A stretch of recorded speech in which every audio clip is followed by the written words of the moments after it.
Hi everyone, welcome back to our channel மாமியார் வீட்டு சமையல்.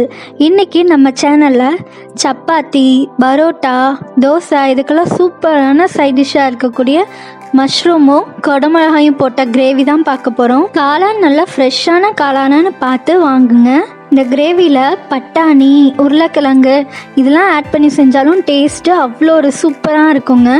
வீடியோவை ஸ்கிப் பண்ணாமல் பாருங்கள், அப்போ தான் உங்களுக்கு புரியும். இப்போ வாங்க வீடியோக்குள்ளே போகலாம். நீங்கள் எங்கள் வீடியோவை ஃபர்ஸ்ட் டைம் பார்க்குறீங்க அப்படின்னா சப்ஸ்கிரைப் பண்ணிவிட்டு நோட்டிஃபிகேஷன் ஐக்கானை கிளிக் பண்ணி வச்சுக்கோங்க. அப்போ தான் நாங்கள் போடுற வீடியோ உடனே உங்களுக்கு நோட்டிஃபிகேஷன் வரும். இப்போ வாங்க எப்படி செய்யலான்றதை பார்க்கலாம்.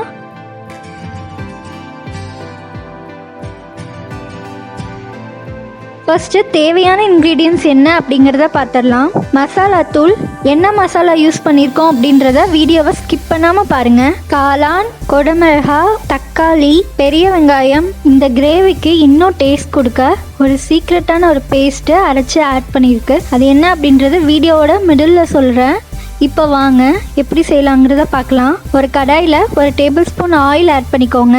எண்ணெய் சூடானதும் 1 ஸ்பூன் சோம்பு, 2 ஏலக்காய், 1 இன்ச் பட்டை, 3 கிராம்பு, 2 பெரிய வெங்காயம் நல்லா நீல வாக்கில் நறுக்கி ஆட் பண்ணிக்கோங்க. நல்லா வதக்கி விடுங்க.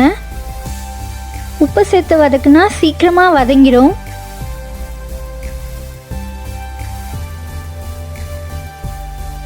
வெங்காயம் வதங்கினதுக்கப்புறம் 3 தக்காளி மட்டும் நறுக்கி ஆட் பண்ணிக்கோங்க. தக்காளி நல்லா மசியணும், அப்போதான் டேஸ்ட் நல்லா இருக்கும்.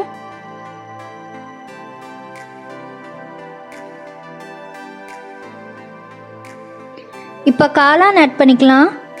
காளான், தக்காளி, வெங்காயம் இதெல்லாம் நல்லா வதங்கட்டும்.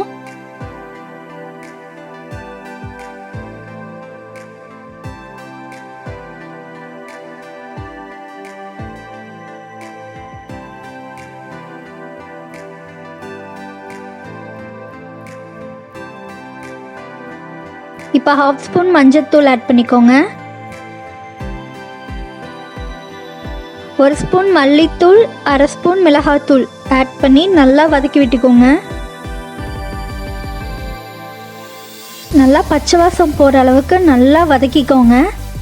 மல்லித்தூள், மிளகாத்தூள்லாம் வீட்லேயே அரைச்சி ஆட் பண்ணால் இன்னும் ருசி கூட தருங்க. நாங்கள் வீட்லேயே அரைச்சது தான் யூஸ் பண்ணியிருக்கோம். உங்கள்கிட்ட வீட்டில் அரைச்சது இருந்தால் அது யூஸ் பண்ணிக்கோங்க, இல்லைன்னா கடைத்தூள் வாங்கி கூட நீங்கள் யூஸ் பண்ணிக்கலாம். வதக்கிட்டு கொடமிளகா கொஞ்சம் பெருசாகவே கட் பண்ணி ஆட் பண்ணிக்கோங்க. நம்ம வதக்கிறதுலையே கொடமிளகா பாதி வெந்துடணுங்க, அந்தளவுக்கு வதக்கணும். வதக்கிறதுல தான் டேஸ்ட்டே இருக்குது. 1-2மா வதக்கிட்டீங்க, சரியாக வதக்கலை, வேகலைன்னா கிரேவி கண்டிப்பாக நல்லா இருக்காது.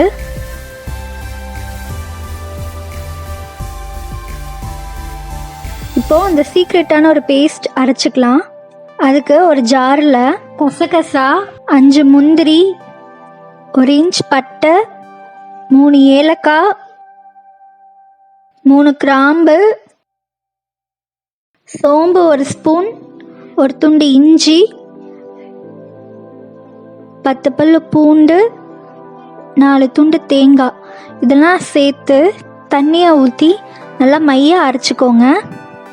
இப்போ அரைச்ச பேஸ்ட்டை ஆட் பண்ணிவிட்டு நல்லா வதக்கி விடுங்க.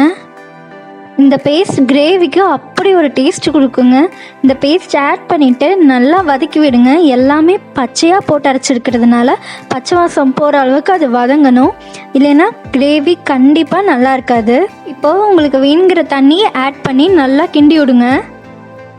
ரொம்ப தண்ணியாக போயிடுச்சுனாலும் நல்லா இருக்காது, அதுக்கேற்ற மாதிரி ஆட் பண்ணிக்கோங்க. இது பாயில் ஆகட்டும். மூடி போட்டு ஒரு 5 மினிட்ஸ் இதை நல்லா குக் பண்ணிக்கோங்க.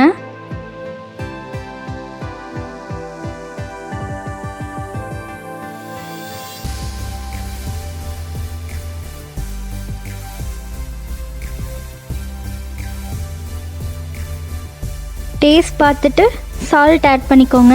அந்த ஒரு தக்காளி வச்சுருந்தோம்ல, இப்போ அதை ஜஸ்ட் ஒரு 4 பீஸாக மட்டும் கட் பண்ணி ஆட் பண்ணிக்கோங்க. இந்த தக்காளி நல்லா வேகணுன்றது இல்லை, தக்காளி போட்டுட்டு ஒரு 5 மினிட்ஸ் சிம்மில் இருந்தாலே போதும்.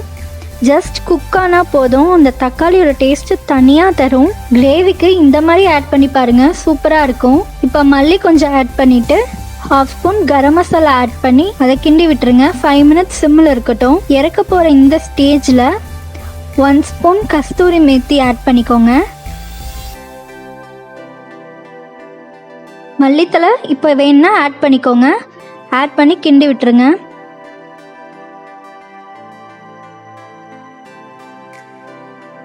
தக்காளி இந்த அளவுக்கு தான் வதங்கியிருக்கும்.